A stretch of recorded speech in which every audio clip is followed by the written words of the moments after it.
Hey, so the other day my teacher mentioned linguistics. Do you know what it is? Because I'm really lost. That's so funny you asked. Me and Megan just made a video about it. Want to see? Really? Yeah. Sure.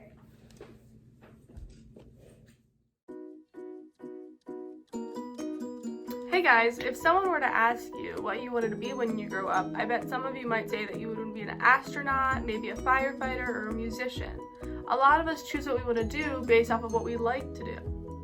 Now, I bet I know of a job that most of you have never heard of before. There are some people whose job it is to study languages. And when I say languages, I don't mean one or two, like English or Spanish. I mean all languages, both verbal and nonverbal. These people are called linguists, and what they study is linguistics. Linguistics is everywhere, and there are a number of factors that make up all of these languages. The job of a linguist has many parts, but one job is to investigate the sounds that people use to make up words that are found within a language. For example, they may study how the H sound, h, combines with the A sound, a, and combines with the T sound, t, to make up the word hat. The study of sounds is classified as phonetics. The study of how sounds combine to make words is classified as morphology.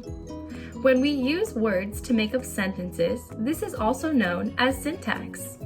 For example, the words I, like, your, hat use syntax to make up the sentence, I like your hat. Why, thank you.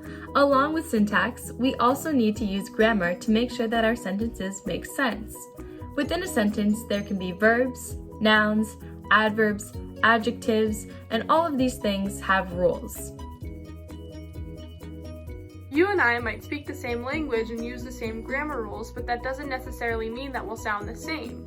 Within each language, there are hundreds of accents and dialects. An accent refers to how people pronounce words, whereas a dialect is all-encompassing and refers to the pronunciation, grammar, and vocabulary that people use within a group.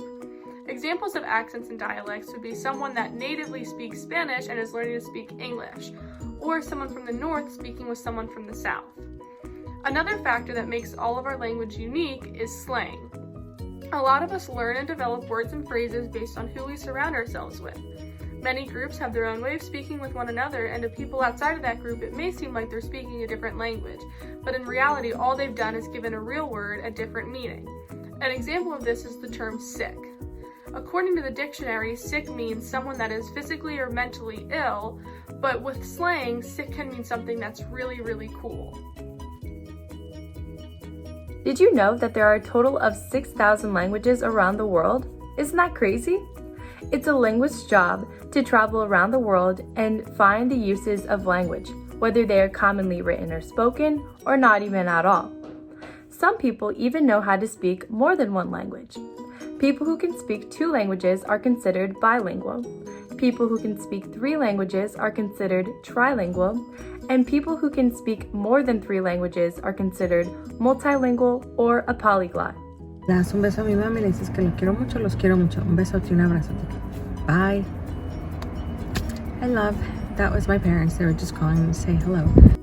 That was a clip of my stepmom Yoli speaking in both Spanish and English, making her bilingual.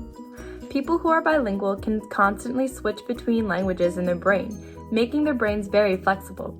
Also, people who can speak more than one language have advantages in using logic, developing strong thinking skills, and even learning another language. There are a number of learning disorders that are affiliated with language, one of the most common being dyslexia. Dyslexia is a learning disorder where a student might have a hard time matching speech sounds with the right letters and words.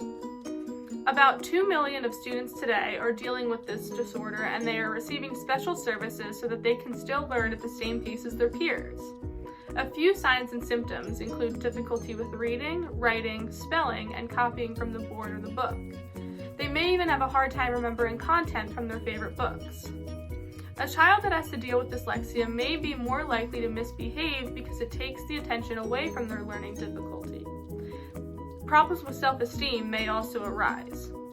Dyslexic children don't outgrow their early learning problems, however, many can learn how to live with them and overcome them with the help of speech therapists and supportive friends and family. Someone with dyslexia can complete any and every task that someone without dyslexia can. Sometimes they just need to take a different approach. Speaking of approaches, sign language allows those within the deaf community to communicate through the use of their hands and other parts of the body, including facial expressions. Over 1 million people use sign language every day. Sign language is made up of the same things as any other language, it just is used differently. For example, sign language doesn't always translate from a written or spoken language word for word.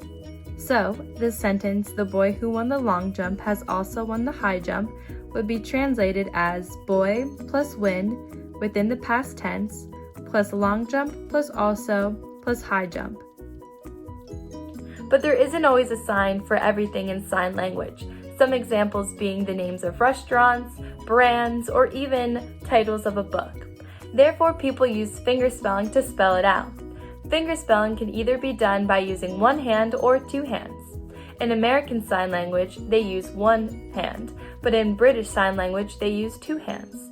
Just like any other language, sign language varies depending upon the region it's in. Therefore, in China, they use Chinese Sign Language, which is different from what we use here in America, which is American Sign Language.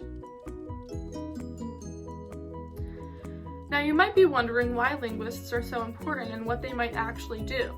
Well, linguists study and record old and current languages from all over the world so that even when those languages are no longer used, they're not forgotten. Some linguists use what they know about how the brain works to help people that have lost their ability to speak, whether it's due to an injury or an accident, regain the ability to communicate. They can help come up with better ways of teaching a language, help actors perform with different accents, and they can even use what they know about the written and spoken language to help the FBI find a criminal. If you enjoy looking at how people speak and write, you might enjoy being a linguist too.